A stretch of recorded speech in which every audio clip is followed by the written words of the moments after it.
Yeah.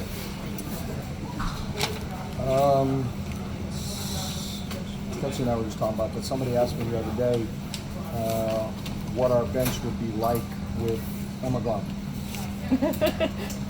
21 from one, 18 from another.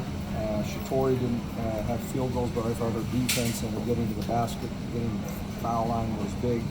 You have nights when teams try to take out your best players. They doubled Elena almost the entire night, and we found other people. Elena was struggling, but she goes and gets 9 rebounds, gets 4 or 5 assists. The balance is what's going to keep going for us. And that was ugly basketball for a while. At the end of the day, you look down and, after the first quarter, we held them to 42 points the rest of the way. That's pretty good defense, despite, some mistakes.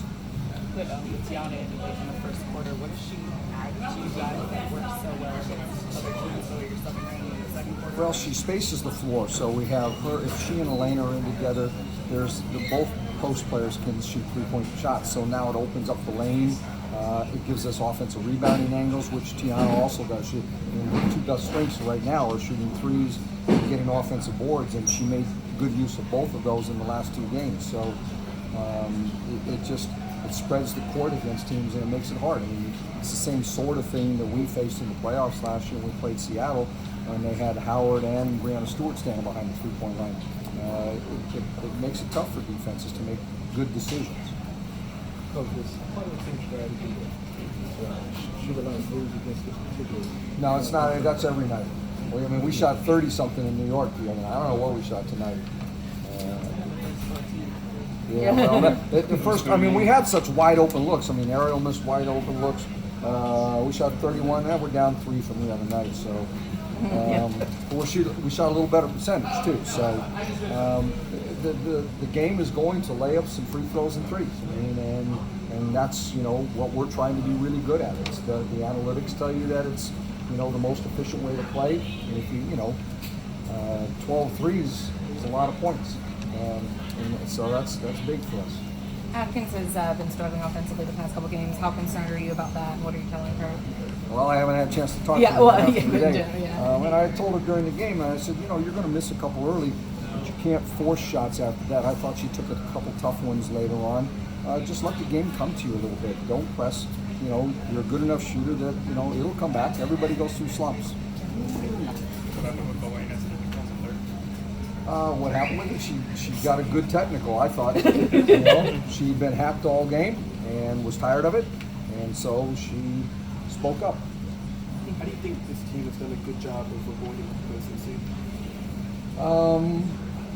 Well, it's pretty early. I don't. If you get complacent after 4 or 5 games, that would be a real problem for a team. I don't know. I worry about that more when we get to the middle of the season. I think that they're just motivated. They're trying to build something special. And when you have that feeling every day and your teammates are pushing each other, then you're not going to be complacent. And there's enough, talent on this team that if one person doesn't want to do it the right way, I'll just put somebody else in that will. So that answers some of it. How do you think of Howard's third game back? Do you think she's kind of Well, I think she's getting closer to 100%. I don't know if her condition. If she had played about 3 more minutes, she might have needed oxygen. But she's pretty hyped up. Playing against your former team helps you get through a little bit with a little bit more adrenaline too. So I think she was excited about playing that. Tiana's been a part of this team for so many years and obviously gone through a lot with concussions, with loose type of pregnancy.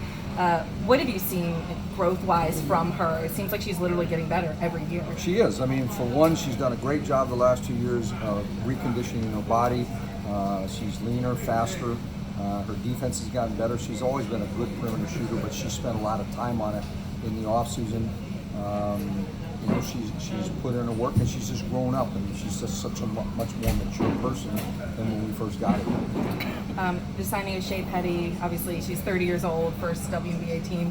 What do you like that she brings to this team? Well, she was really good in training camp. We needed a guard for both practice and games.